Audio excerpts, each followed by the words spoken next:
കേരളത്തിലെ മാധ്യമങ്ങൾ അർജുന്റെ കുടുംബത്തിന്റെ തീരാ കണ്ണീർ ലോകത്തിനു മുമ്പിൽ എത്തിച്ചതോടെയാണ് 13 ദിവസങ്ങൾക്ക് മുമ്പ് കേരള സർക്കാരും പ്രതിപക്ഷവും ഉണർന്നത്.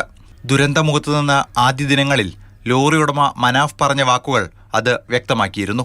മുഖ്യമന്ത്രി വിളിക്കുന്നു, പ്രതിപക്ഷ നേതാവ് വിളിക്കുന്നു, കോൺഗ്രസ്സുകാർ വിളിക്കുന്നു, മാർക്സിസ്റ്റുകാർ വിളിക്കുന്നു, എല്ലാ രാഷ്ട്രീയ നേതാക്കന്മാരും വിളിക്കുന്നു. എന്താ ആർക്കാ എത്രമാത്രം പിടിപാടുള്ളത് എന്ന് ചോദിക്കാം. ഞാൻ പറഞ്ഞു, ആ പിടിപാടുള്ളത് മുതലാളിക്കും ഒരു പിടിപാടില്ല, ഡ്രൈവറിനും ഒരു പിടിപാടുമില്ല. പക്ഷേ അതിൻ്റെ ഉള്ളിൽ കിടക്കുന്ന ആൾ മലയാളിയാണ്, അതാ പ്രശ്നം. അന്നു മുതലേ കേരളം കർണാടക സർക്കാരിനെ പഴിക്കാതെ ദൗത്യം ദ്രുതഗതിയിലാക്കാൻ സമ്മർദ്ദം ചെലുത്തി. കൂടെ ഒരേ സ്വരത്തിൽ പ്രതിപക്ഷവും. എന്നാൽ തുടക്കം മുതലേ കർണാടക പറയുന്നൊരു കാര്യമുണ്ട്, ദൗത്യം നേരായ ദിശയിലാണെന്ന്. MLA-മാരായ സച്ചിൻ ദേവും വിജിനും AK അഷ്റഫും സംഭവസ്ഥലത്ത് തുറന്നെങ്കിലും രാഷ്ട്രീയപരമായി ആരോപണങ്ങൾ ആരും തന്നെ ഇന്നുവരെ പ്രത്യക്ഷത്തിൽ ഉന്നയിച്ചിരുന്നില്ല. മന്ത്രിമാരായ മുഹമ്മദ് റിയാസും AK ശശീന്ദ്രനും പലകുറി മാധ്യമങ്ങൾക്ക് മുമ്പിലെത്തി. അവരും രാഷ്ട്രീയം പറഞ്ഞില്ല.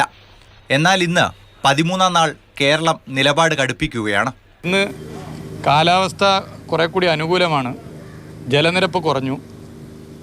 അങ്ങനെയുള്ള ഘട്ടത്തിൽ 3-3.5 മണിക്ക് തെരച്ചിൽ നിർത്തുകയാണ്. ഇന്ത്യയിലെ ഏറ്റവും വലിയ നേവൽ സാധ്യതയുള്ള ബേസാണ് ഇതൊന്നും. അതിൻ്റെ ഭാഗമായിട്ടാണ് ഈ കാര്യങ്ങൾ ചെയ്തതെന്ന് പറയാൻ വേണ്ടി പറ്റുമോ?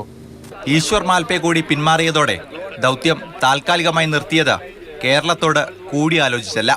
സൈറ്റിലുണ്ടായിരുന്ന നമ്മൾ പോലും അറിയാതെയാണ് ഇവിടുത്തെ MLA-യും ജില്ലാ കളക്ടറും ഈ ഒരു തീരുമാനത്തിന്റെ പ്രഖ്യാപനം ഉണ്ടാക്കുന്നത്. ഇരു സംസ്ഥാനങ്ങളിലെയും മുഖ്യമന്ത്രിമാർ ചർച്ച ചെയ്ത് പ്ലാൻ B-യെക്കുറിച്ച് ആലോചിക്കണമെന്നാണ് മഞ്ചേശ്വരം MLA-യുടെ നിലപാട്.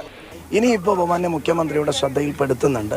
തീർച്ചയായും CM to CM, Kerala CM, Karnataka CM, ഉദ്യോഗസ്ഥ ചീഫ് സെക്രട്ടറിമാർ തമ്മിൽ ഒരു B പ്ലാനിനെ കുറിച്ച് ആലോചിക്കേണ്ട ഒരു ആവശ്യകതയുണ്ട്. News desk, Mathrubhumi news.